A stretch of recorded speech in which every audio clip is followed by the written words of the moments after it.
Breaking news. Welcome to today's headlines. Biafra agitations in the southeast. Biafra agitations in the southeast. To my dear listeners, from wherever you're listening from, stay tuned as I read today's news.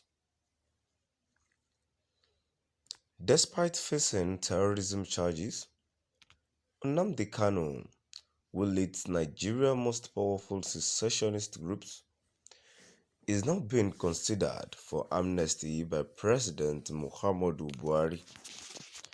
But can this end the agitations?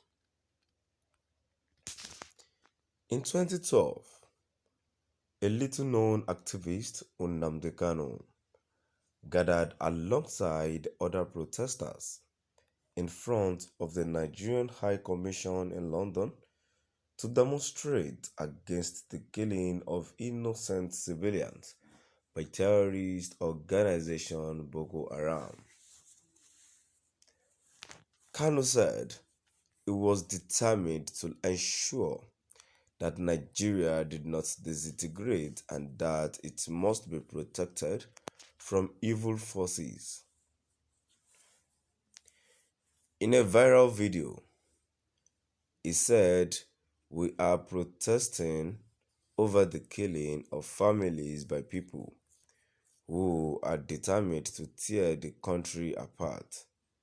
And it is not something we support. It is not something we would like to see continue.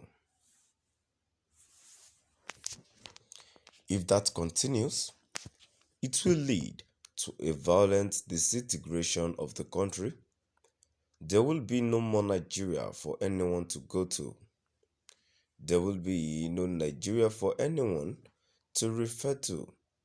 We cannot allow this nonsense to continue, so something must be done."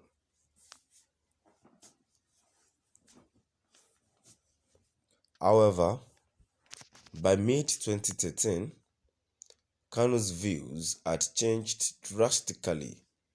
His new mission was the disintegration of Nigeria through the revival of the defunct Biafra Republic, which was crushed by Nigerian forces during the Civil War of the 1960s.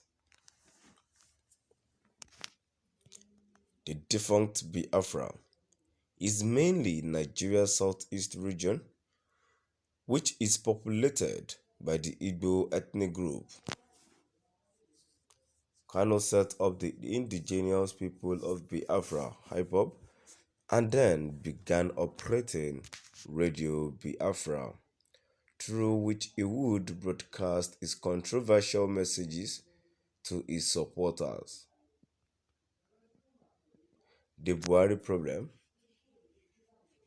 When Kanus began spreading his message of secession in 2014, it didn't resonate with many of his people, mainly because of how President Goodluck Jonathan handled it.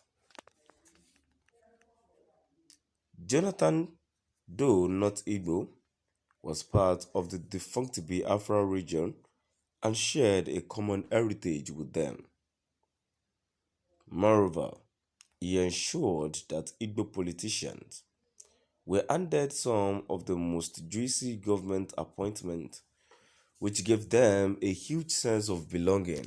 Besides, his political party, the People's Democratic Party (PDP), had a strong support base in the region, and this helped to counter secessionist narratives.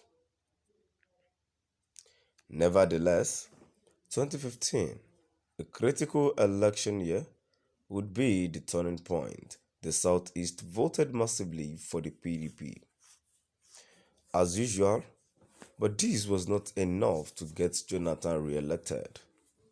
As the All Progressives Congress (APC) and its candidate, Buhari would win the presidential poll thanks mainly to the huge vote from the north and the southwest.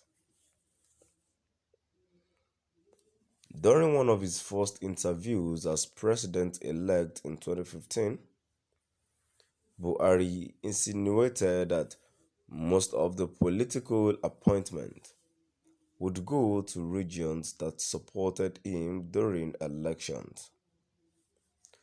With the Southeast feeling alienated,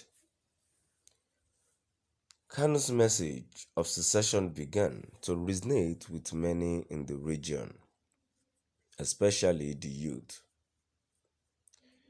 He returned to Nigeria to set up a base and then led the lead demonstrations against the Nigerian state, insisting on secession. As resistance by Nigerian forces grew violent, the secessionists were more determined to achieve their goal.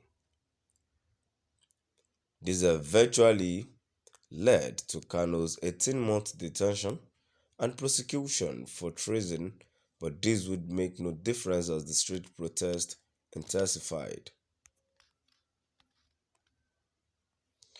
Kanu was released on bail in 2019, but this did not stop him from propagating his message of hate. Let him face the law. He is not above the law. Despite being granted bail on strict conditions, that he would not attend any rally, nor be in a crowd exceeding 10 persons, or grant any interview. Kanu intensified his activities and the number of his supporters grew. The Nigerian government declared Ipob a terrorist organization and deployed soldiers to the southeast to quell protest. This move was, however, seen as majorly political.